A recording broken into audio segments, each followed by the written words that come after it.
আমি মানে যেরকম দিয়ে গেছিলাম ওকে, আমি জাস্ট দোকান থেকে নিয়ে এসে তো দিয়ে গেছি। আমি মানে যখন তোমাদের ভিডিওগুলো দেখতাম আমাদের এত ভালো লাগতো, এত ভালো লাগতো, আমি চিনতেই পারতাম না মানে গোপালকে কি দিয়ে গেছে আর কি রূপ এসে মানে আমরা পেলাম। আর এত যত্ন দিদি, সত্যি কথা বিষয়টা তোমার বাড়িতে এত ভালো ছিল ও, আমি নিতে আসছি আমার মন খারাপ হচ্ছে।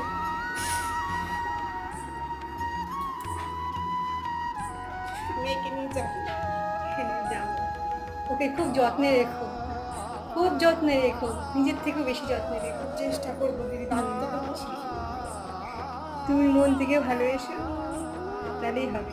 ও তো আছে আমার কাছে। গোপা, এ গোপা, গোপা রে, তুই যাচ্ছিস বাড়িতে? আসবি তো আবার? হুম?